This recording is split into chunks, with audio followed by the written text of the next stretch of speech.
bienvenue chez Critic Man qui continue sa série en mode J'ai qu'une chemise numéro 2, puisqu'il y a eu un numéro 1, sinon ça serait pas logique ce que je suis en train de raconter. En tout cas, on est là pour parler de Riddle of Fire qui est sorti en 2024, je pense qu'il n'est plus en salle, puisque c'est un petit film de Weston Razzuli, c'est son premier film qui est sorti seulement je pense dans des cinémas à essai, et qui n'est pas resté très longtemps malheureusement, parce que c'est un chouette film d'aventure. Nous sommes dans une petite bourgade, un peu campagne américaine, avec une bande de gamins,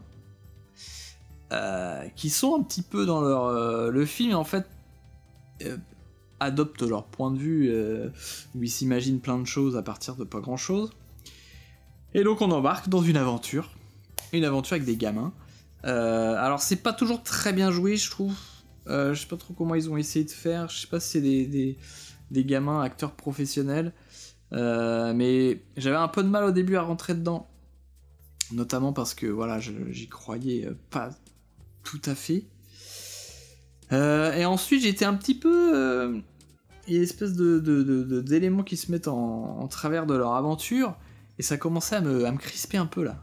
J'avais envie d'un truc, une histoire pas naïve, mais en tout cas un truc gentil qui se finit bien. Et du coup j'ai eu un moment, non, j'ai pas envie de ça. Et en fait, je ne vais pas dévoiler, mais on reste quand même dans une aventure comédie.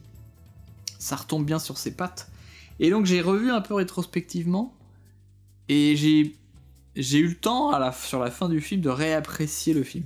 Parce qu'on a déjà un filmage sûrement en pellicule aussi, hein. Les mecs qui ressortent leur vieille caméra.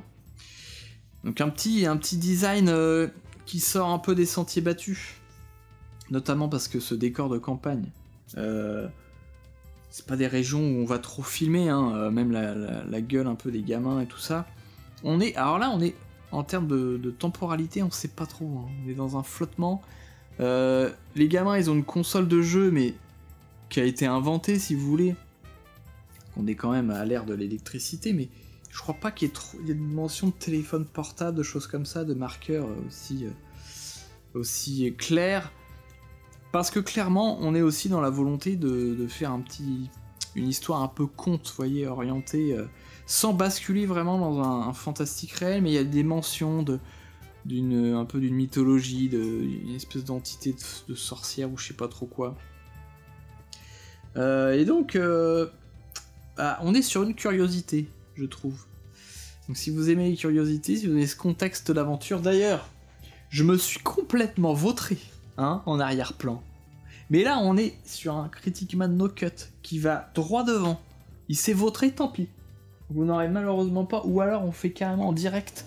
On va vous mettre l'affiche. Parce que j'ai bossé, j'ai préparé les visuels. Alors, je sais pas pourquoi mon ordinateur s'amuse à me le sortir avec Paint. Vous voyez des gamins avec des bécanes, on est très campagne avec des rouquins. En dehors de la problématique un peu de justesse de jeu des gosses, une aventure marrante qui est un peu nostalgique, vous voyez.